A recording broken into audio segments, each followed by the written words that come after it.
a todas. Hoy tenemos el honor de presentar la película Courtroom 3H.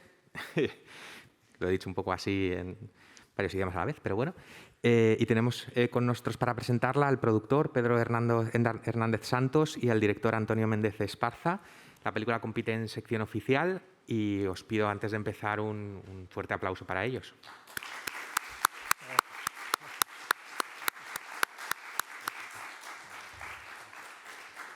Ahora pasaremos a la ronda de preguntas, pero como siempre me gusta romper el hielo haciendo una pregunta yo mismo. Entonces, era una pregunta relacionada, bueno, antes de nada, felicidades por la película, ya sabéis que me ha gustado mucho, y era una pregunta relacionada con la estructura de la película, con esta idea de que en la primera hora, además, si no me equivoco, yo diría que es una hora prácticamente exacta, asistamos a un retrato más general de lo que viene siendo esta sala de juicios, mientras que en la segunda pasemos a un retrato más individual, ¿no? Yo lo he interpretado un poco como el plano general y el primer plano. Y quería saber si esta estructura estaba pensada de antemano, si estabais buscándola o si realmente os encontrasteis con ella en el montaje, porque entiendo que el montaje tiene que haber sido muy complicado. No sé si podríais un poco explicar esto. Sí, sí. Bueno, gracias. Estamos muy contentos de estar aquí y muy satisfechos, la verdad, muy contentos. La estructura de la película fue muy complicada porque filmamos la película sin tener claro ni siquiera cuál era el principio o el final, ¿no? Y nos fuimos encontrando con cosas, ¿no? Por ejemplo, el final de la película es casi un accidente, no accidente, es algo que sucede y cuando sucede decimos tenemos el final. Y digamos la estructura fue, intentamos distintas combinaciones, ¿no? Separar entre madres, padres, hijos, defensores civiles, intentamos pues un montón de cosas, todas un poco desacertadas, pero nos fuimos acercando poco a poco Teníamos también cierta obsesión con explicar el proceso judicial. Creo que teníamos una duda entre proceso judicial o emociones, pero no sabíamos identificarla bien, ¿no? ¿Cuál era la clave? Sí sabíamos, como era una película un poco azarosa, fragmentada, pensábamos que teníamos que encontrar algo en los capítulos, ¿no? Que es un método como literario, pero teníamos algo a lo que agarrarnos. Y perseguíamos capítulos distintos con distinta suerte hasta que al final decidimos un poco las audiencias y los juicios, porque es un poco el proceso, ¿no? Tienes audiencias hasta que en un momento dado, si no llegas a un acuerdo o si no consigues de alguna manera mantener la custodia de tus hijos, tienes un juicio. Si te opones, si no quieres entregarla. Y entonces eso nos dio como cierta estructura, ¿no? Y también siempre, como no íbamos a seguir un caso, siempre queríamos unirlos de alguna manera, ¿no? Unirlos, o sea, que al final, no que todos fueran uno, que todos fueran individuales, particulares, distintos, pero que hubiera una unidad entre ellos. Y eso lo hemos intentado tejer con las emociones, ¿no? Entonces, bueno, nos ha costado tiempo encontrarlo, pero bueno, al final es una manera un poco de poder separar, ¿no? El material que teníamos y encontrarle algo de sentido. Vale, muchas gracias. Hola, enhorabuena por la peli. Yo quería hacer dos preguntas. Una era, bueno, no sé si conocíais este proceso de vistas y de juicios con anterioridad y bueno, ¿en qué momento pensáis aquí podemos hacer una película? Y luego quería saber algo sobre el juez. Es que el actor no, lógicamente, la figura, la persona del juez. ¿Qué relación teníais con él en el rodaje? ¿Cómo es fuera de los juicios? Porque le vemos continuamente en estos juicios y trabaja muchísimo. Entonces, ¿fuera cómo es? Gracias. Claro. ¿Quieres contestar tú la primera o yo? Yo creo que era para ti. La primera... ¿Cómo te metiste tú en esta película? Bueno, la verdad es que esta película surge de una oportunidad de rodar en el juzgado y esa oportunidad la consigue Antonio a raíz del rodaje de La vida y nada más, donde él llegó a una relación estrecha con el juez Holmström, con el juez que preside esta sala, y de alguna manera él fue el que dio pie a que esta película exista. Y bueno, nosotros no quisimos desaprovechar la oportunidad. La verdad es que era una película que estaba súper abierta, que no sabíamos lo que Antonio iba a conseguir filmar. Es verdad que Antonio, que es un director concienzudo, pues había estado en muchos casos y quizás tenía una idea de por dónde podía ir la película. Pero sí, esta es una de las películas que se podía haber hecho de Courtroom 3H. Habrá muchas más que nunca salgan. Sí, esta mañana estaba hablando, ¿no? Un poco de... Para mí esta película es un poco no una respuesta, una continuación de La vida y nada más. Es una película que estuvimos aquí hace 3 años. Y en aquella película, de alguna manera, no en el momento, pero cuando fue pasando el tiempo pensé que el sistema judicial en esa película era casi un plot device, ¿no? Que se dice en inglés, que pierdo el español así a marchas forzadas. Es un truco narrativo, digamos, ¿no? No había sido muy honesto con la corte, había intentado ser más con otras cuestiones y tampoco. Y también pensaba que la película me había limitado un poco el retrato de la familia, digamos, desestructurada americana. Tenía esas dos como cuestiones. También otra cuestión un poco anterior, que es que en el fondo siempre he hecho un cine de ficción que intenta no ser ficción. En el fondo siempre la historia, siempre con Pedro, siempre le pido más tiempo, siempre quiero filmar más, quiero menos guión, quiero más personajes, ¿no? Pero nunca, siempre llegamos a un acuerdo, ¿no? Pero en este caso, pues esas dos cosas llevaron a intentar hacer este documental que lo queríamos haber hecho hace un tiempo, ¿no? Pero no pudimos, pero eso también me dio tiempo y distancia para ir pensando en la película que podíamos o queríamos hacer, ¿no? Entonces todo eso fue abriendo unas puertas. Y realmente esto es cierto y es un poco de incauto. Alguien, no sé qué me decía, digo, no, al final somos un poco suicidas. Y esto lo digo porque... Un poco no. Sí, un poco...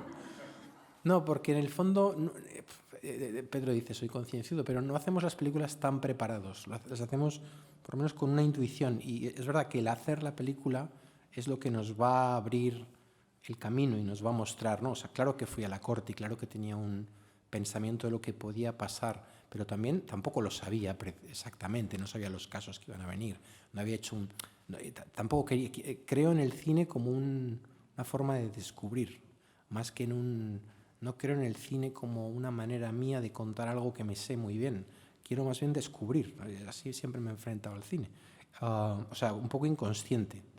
Y acerca del juez, pues el juez en realidad es que personalizaron el juez, creo que es quizás puede ser un poco equivocado. Creo que hay una corriente, quizás en Estados Unidos, de funcionarios que creen en la transparencia y creen en este caso en la primera enmienda de la Constitución, que es la libertad de prensa. Entonces, como estás en una sala, eso debe ser público. Entonces no hay mucha cuestión. Es verdad que luego él era extremadamente cándido y tiene cierta generosidad de espíritu, que en un momento dado también yo me cuestionaba, digo, hombre, no quiero que esta película sea un anuncio del juez, ¿no? Quiero que el juez se enfade, quiero que el juez, ¿no? Pero bueno, luego el retrato es el que es. Y luego es verdad que ha habido una decisión que se ha tomado en un momento dado, que liberaron el material, ¿no? Para poder tener esta película hoy aquí. Así que en ese sentido, pues le estamos muy agradecidos. Yo creo que él es consciente de la dificultad de su trabajo, ¿no? Y de cómo las decisiones que toma pues no son siempre claras, no siempre hay un momento que él dice, creo que hay un caso en la segunda parte que él toma una decisión y dice, en verdad yo no sé y tampoco voy a conocer a esta familia nunca, pero bueno, esa es la decisión que tengo que tomar hoy, ¿no? Creo que a veces pienso, ¿no? Dicen, el futuro de la justicia son los robots, pues no sé si es eso tiene una justicia más objetiva. Yo hoy creo que quizás la justicia tiene que ser un poco subjetiva. Y esta película eso demuestra, ¿no? Que es una persona que se puede equivocar y otras veces acertar. ¿Me oís? Sí. Sí. A mí me ha llamado la atención lo sensibles que parecen todos los que están involucrados en el proceso. En principio yo desde fuera estas cosas cuando las veo siempre me parece como que al sistema le da todo igual. Pero en la película se ve cómo los abogados, el juez, están muy, muy sensibilizados con el tema. Y quería saber si habéis elegido a esta gente en particular por esto en parte o si creéis que esto es simplemente representativo del sistema y son más o menos todos así.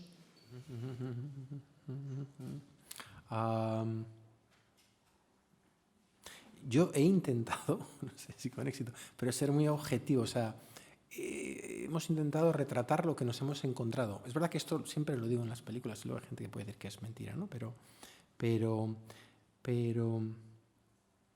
creo que... Y hay matices en la película, ¿no? Hay un momento en el que uno tiene una sonrisa, o sea, hay ciertos matices, pero es cierto, creo... También es curioso, ¿no? Porque es una corte en la que creo que cree en la rehabilitación y cree en la participación. O sea, importa lo que tú digas, importa tu opinión, ¿no? De una manera. Y en ese sentido creo que no es que sea un ejemplo social, pero intenta creer en la sociedad como un ente en el que se pueden intentar encontrar soluciones, ¿no? Entonces, invita a la participación, creo.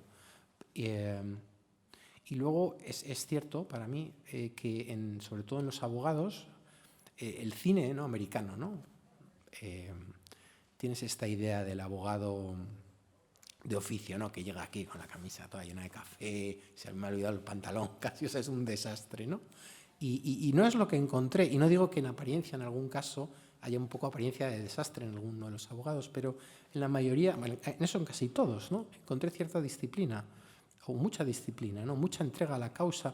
También es verdad que es una corte muy particular, quizás, no sé, un abogado de oficio en un divorcio puede ser un poco, no sé, en una cosa que tú acabas harta, pero en este caso creo que lo que está en juego también es como son, ¿no?, los derechos sobre tus hijos, es difícil despegarte. Yo creo que es verdad que el conflicto es tan presente. Nosotros filmando el documental, yo me sorprendía mucho de la intensidad de todas las escenas.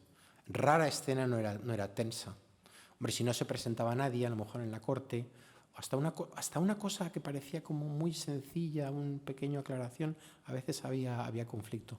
Así que creo que ese retrato es el retrato honesto de lo que nos encontramos, ¿no? De una corte que sí intenta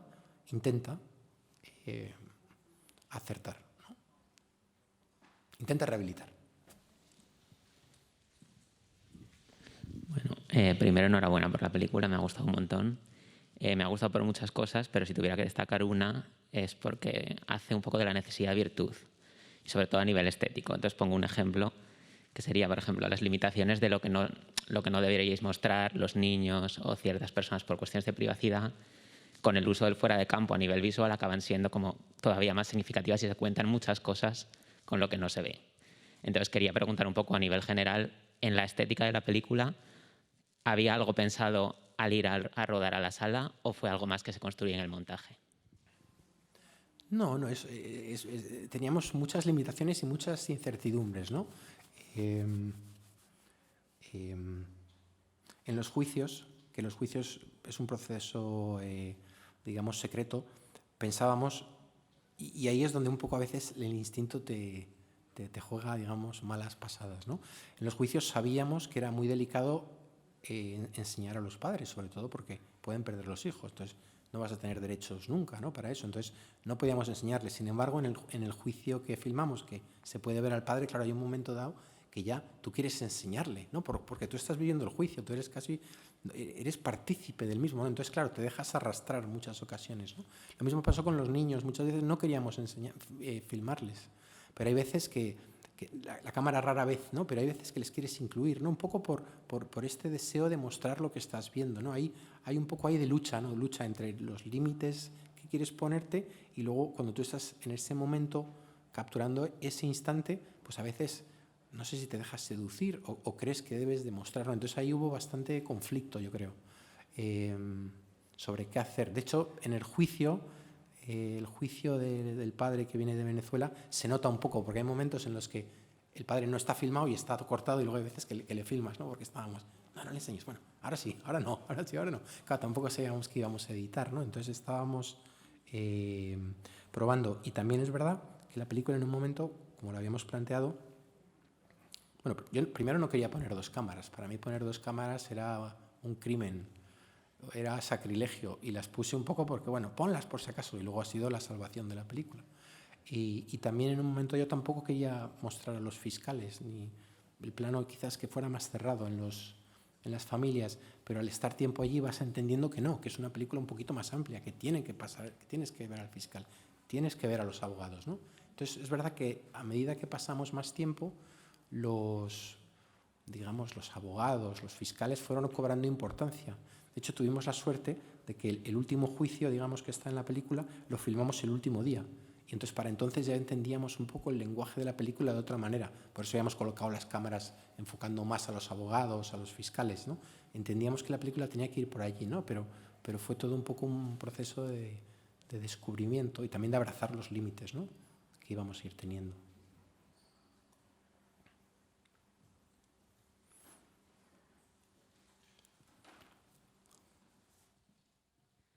Hola, buenas. En primer lugar, felicitarles. La verdad es que he salido un poco tocada porque las situaciones que se tratan son muy bestias y muy duros. Quería saber, al comienzo citáis que asististeis a 300 visitas, si no me equivoco. ¿Cuánto se alargó en el tiempo esa estancia en la corte? Y luego, pues, la distancia emocional, ¿no? ¿Cómo se trabaja eso desde detrás de la cámara? Porque insisto que los testimonios que se escuchan en esa sala son muy graves. Gracias. Filmamos 2 meses, 2 meses en el que seguimos más o menos los horarios de la corte. Es decir, todos los días llegábamos ahí a las 7:30 porque hay veces que hay nunca sabes cuándo va a haber un shelter hearing, que son una vista de emergencia, ¿no? Cuando ha sucedido, los casos se inician, algo sucede, interviene la policía o los servicios sociales y al día siguiente hay una vista, ¿no? Que hay algún caso que está recogido en la película. Y entonces, pues teníamos que estar ahí esa hora y luego, dependiendo del día, hay días en la que la corte son 3 horas, otros días que son 6, otros días que no hay corte. Entonces, teníamos una estructura de 2 meses filmar todo lo que pasara en la corte. En un principio los juicios no los podíamos filmar, pero pensamos que el retrato hubiera sido incompleto y logramos convencernos de que pudiéramos filmar los juicios. Y la distancia emocional es una pregunta difícil de responder.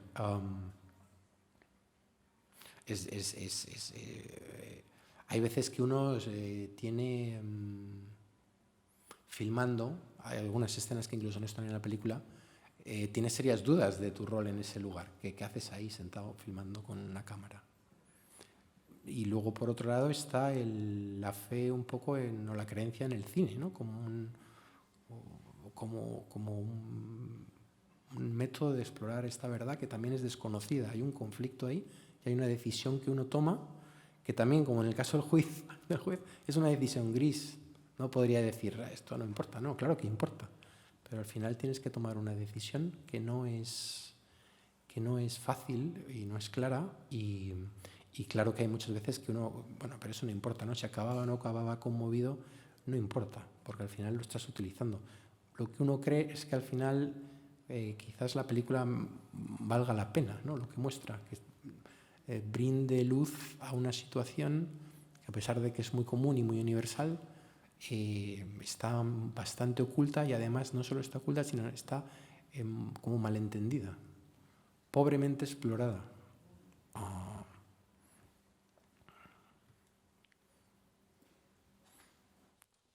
Hola Antonio, felicidades, de verdad, ha sido maravilloso. Después de ver La vida y nada más, yo te creí cuando dijiste que te encontrabas con estos casos. Ahora has visto 300, lo que tienes es magia para encontrar los casos, eso está claro. No, lo que yo te quería preguntar era por la parte de las familias de acogida. Hay varias parejas de mujeres que en algunos casos ganan, en otros pierden, pero sobre todo te quería preguntar un poco por eso y cómo puede engañar la apariencia. Ese padre que vemos tan guapo con su reloj de oro, tan bien vestido, que se autodefiende y según le vas oyendo hablar dices, cuidado, ¿no? ¿Cómo juegas con eso para elegir a tus protagonistas? Que en el fondo tenía que haber 800 como estos, pero tú vas a por ellos, ¿no? Esa es mi pregunta. Claro, muchas gracias. Muchas gracias. Al final, el vínculo que hemos... hay como 2 cosas, ¿no? Por una, queríamos que la audiencia o el espectador tuviera un poco la situación del juez, ¿no? Que tengas que juzgar. Claro que el juez tiene más información, claro que el juez sabe detalles que la audiencia no va a conocer jamás, porque no era la película, pero queríamos poner al espectador de una manera, está juzgando constantemente todos los casos que vas viendo, ¿no? Y vas tú mismo haciéndote, ¿no? Pues tomando pequeñas decisiones, ¿no? Te va poniendo en encrucijadas según un testimonio, según una reacción, y vas bueno, valorando, ¿no? Los casos. Y como dije antes, el vínculo que quisimos establecer siempre era un vínculo emocional, ¿no? Y sobre todo que ese vínculo materno-filial siempre saliera a relucir. Para nosotros eso en todas sus variantes, ¿no? Fueran las que fueran. Y ese vínculo incluso poder cuestionarlo, ¿no? Si no sé si es algo bueno o si es sano, o si es... eso fue lo que nos fue, digamos, guiando. O sea, que eso estuviera presente. Había casos, por ejemplo, casos muy emotivos o muy discutibles, pero donde eso no salía a relucir, y entonces los fuimos eliminando, ¿no? Había cosas muy hermosas también, que también se eliminaron porque eso no era digamos, la espina dorsal, ¿no? Del caso. Así que fuimos ese fue, digamos, el requisito, ¿no? Que íbamos pidiendo.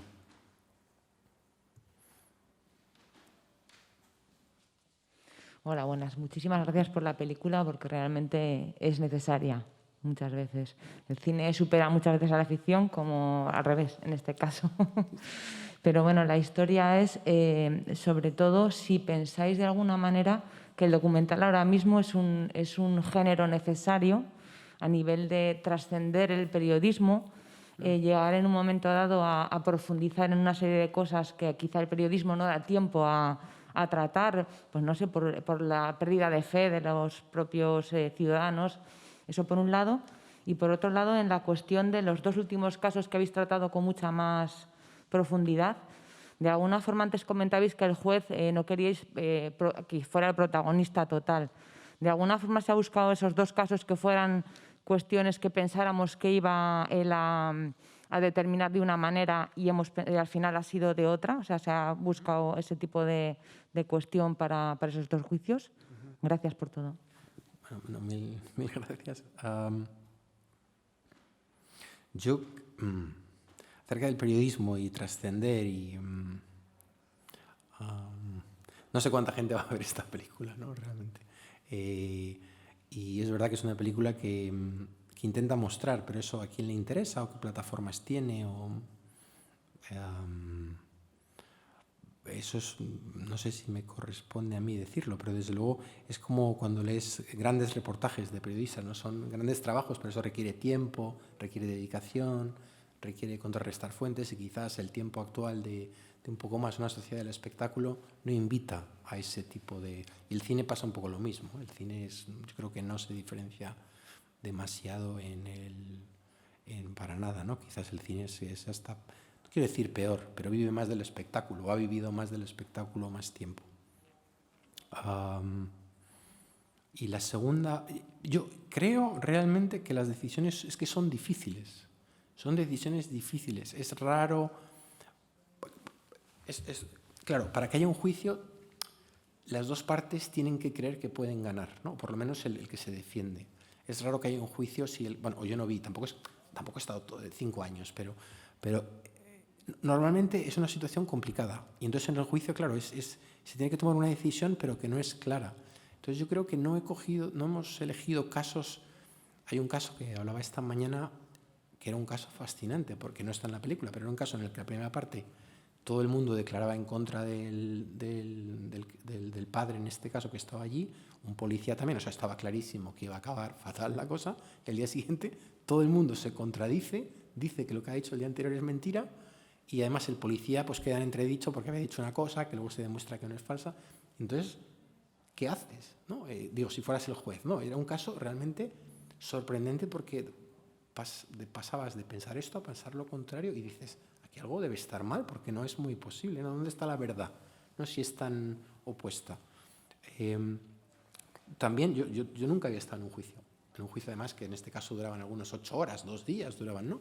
Y en el juicio lo que te dabas cuenta es que empieza el juicio y, por lo general, al principio no es muy interesante, es muy procesal, es un poco aburrido, pero poco a poco te vas dando cuenta que los abogados lo que van haciendo van cerrando espacios,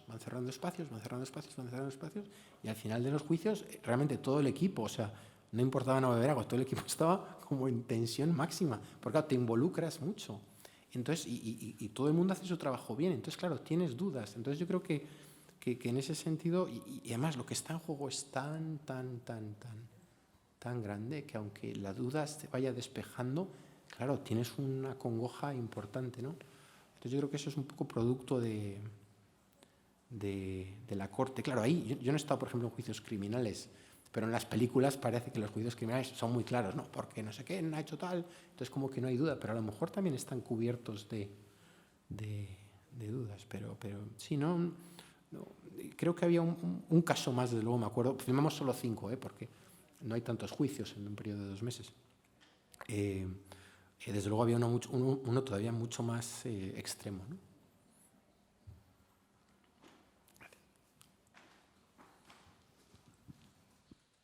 Sí, hola de nuevo. Yo quería saber cómo reaccionaba la gente cuando sabían que que les ibais a grabar. No sé si ponían trabas o... Bueno, de todas las vistas me imagino que habría, de esas 300 vistas, me imagino que hubo mucha gente que dijo que no quería o... No sé, ¿cómo respondían a eso? Y luego también has comentado que el final fue un poco como una especie de regalo, ¿no? Que surgió ahí, que quedó muy bonito y que os gustó mucho. Yo quería saber si a lo largo de la película también hay otros momentos que consideráis que son momentos y fruto de la casualidad y habéis dicho esto ha quedado fenomenal. Gracias. Todo es una casualidad en esta película, todo es fruto de estar ahí, ¿no? No hay una cosa que no sea casual. Todo es, o sea, nosotros solo éramos testigos, ¿no? Y hemos intentado recoger, pues eso, ¿no? La primera pregunta se me ha olvidado. Claro. No, claro, por supuesto, el primer día de rodaje todo el mundo se oponía a que filmáramos. Pero en ese caso nos acogimos a la primera enmienda, que es la libertad de expresión, la libertad de prensa, y como es un espacio público, pues es lo que nos protegió. Y de hecho el juez apoyó esa moción. Entonces en eso no tuvimos problemas. Luego sí hemos tenido que pedir al juez que liberara el material y ha habido una serie de restricciones, ¿no? Cambiar los nombres, borrar el rostro de los menores, que no haya cosas que puedan identificar a las familias, ¿no? Pero en el caso de la segunda parte, que eran juicios, que eran cerrados, ahí sí teníamos una pequeña dificultad, pero bueno, alegamos que era un interés general y bueno, en eso se abrió también esa segunda parte, ¿no? Yo creo, bueno, en esto es lo que está escrito no en la sentencia, pero en la orden judicial, y es que es curioso, es la falta de transparencia no siempre protege al individuo. Al revés, normalmente protege al Estado. Protege al Estado de cometer cosas que en algún caso pueden ser injustas. Entonces, pues por eso, digamos que ha primado ese interés, el interés de la transparencia, sobre el interés de ciertas cuestiones, ¿no? Más privadas. En ese sentido yo me imagino a mí mismo, hasta si a mí me dijeran, oye, vas a filmar, no sé, todas tus clases, todo tu trabajo va a ser expuesto, pues claro, sería una situación, pero desde luego pues había una transparencia clara, ¿no? Yo creo que en ese sentido el trabajo de la Corte ha sido, ¿cómo decir? No sé, ejemplar, ¿no? En la fe en lo importante que es la transparencia, ¿no? Yo os voy a contar algo porque así también participo. Pero que cuando escuchas a Antonio hablar, siempre habla como que parece que esto es azaroso, ¿no? Como que este documental ha salido solo y que sorpresa, ¿no? Y que guay que os haya gustado. No, lo digo porque él tiene un trabajo detrás impresionante, ¿no? Para empezar, para convencer al propio juzgado y al juez de poder rodar. Desde el principio, la primera parte, digamos que era... Podíamos rodar porque se acogían a la primera enmienda, la libertad de prensa, pero la segunda parte no se podía rodar. No se puede rodar. Pero ahí quizás también la productora dijimos, bueno, o sea, nos arriesgamos a decir, pues rodemos y luego ya veremos. Y nosotros hemos ido trabajando en paralelo a, digamos, a la legalidad del documental. Y de hecho nos podíamos haber pegado un bofetón tremendo y no hace tanto. Y todo eso es muy meritorio por parte de Antonio, porque al final, y por parte de lo que ha acabado montando, ¿no? Porque al final, qué curioso, hubo una audiencia para juzgar si este documental era, digamos, de interés general, si se podía exhibir. Y se dictaminó que sí, con una serie de limitaciones que nosotros no habíamos previsto, porque para Antonio esas limitaciones le parecía como ahogar un poco el documental, cuando luego es verdad que el resultado, quizás incluso alguien ha dicho, ¿no? que parece como que están fuera de foco y que sin querer darles importancia les resaltas, que quizás incluso al final ha ayudado, ¿no? al producto final. Entonces, que tiene un mérito, Antonio, tremendo. Y si os ha gustado este documental, que era lo que nosotros queríamos y que para nosotros nos parecía un privilegio poder entrar a grabar y un privilegio verlo y un privilegio que lo vean los demás, pues la verdad es que ese objetivo está súper cumplido. Tenemos tiempo para una última pregunta, si hay alguien que se ha quedado con las ganas. ¿Otra vez, por ejemplo? No, yo solo quería saber, has dicho que estuvisteis 2 meses filmando, y horas de montaje, o sea, de horas de grabación, ¿cuántas son y cómo fue el proceso de montaje? Si dio muchos quebraderos de cabeza, lo teníais ya bien claro todo. Gracias. Estaba todo súper claro. Era un poco el desastre. Teníamos 180 horas de material, pero bueno, 2 cámaras, ¿no? Con lo cual, pues habría eso, como 90, ¿no? Horas de material, que no es tanto porque, claro, las audiencias son cortas, pero los juicios eran largos, bastante largos. Y el proceso, como he dicho, fue muy complicado porque no encontrábamos el tono, no fue fácil. A veces queríamos hacer un retrato más como todavía más observacional, a veces nos perdíamos en explicar procesos judiciales, a veces queríamos presentar personajes, como dividirlos. O sea, fue muy confuso, y además yo y el editor trabajábamos juntos y mandábamos a veces un corte y no lo entendían. O sea, no se entendía, pero nosotros pensábamos que se entendía. Entonces ha sido muy difícil, no ha sido fácil. Pero bueno, poco a poco íbamos encontrando pequeñas comunidades que tenían cierto sentido y fuimos construyendo, ¿no? Pero hemos estado, sí, yo es la película que hemos editado más tiempo. Más tiempo con quebraderos de cabeza, porque en algún otro caso hemos editado tiempo, pero teníamos una estructura clara, era más ir sacando cosas y aceptar que eso tenías que perderlo. Pero en este caso además había muchos momentos que nos encantaban, que teníamos que ir perdiendo, y cada vez que perdíamos uno de esos queríamos matar a alguien. Entonces ha sido difícil, pero es verdad que bueno, también ha sido una gran lección, ¿no? Como ir depurando, ¿no? Porque no había ninguna... O sea, Pedro tiene... O sea, la idea era, vamos a estar 2 meses aquí y a ver qué pasa, ¿no? Claro, con mucha fe, pero no había una historia, no era la historia de esta familia, la historia del juez, no, era cuál es la historia de la corte. Y eso es muy amplio, ¿no? Y es verdad que del material que tenemos puedes hacer, no sé cuántas películas, pero muchas. ¿Y cuál era la película que nosotros queríamos contar? Y en eso es fácil perderte, ¿no? Porque dices, ¿cuál es? ¿Es esta otra? Pero bueno, al final yo creo que bueno, hemos encontrado la película. Bueno, estamos aquí en San Sebastián. Sí. Es una señal. Vale, pues muchas gracias. Os pido un fuerte aplauso y se levanta la sesión.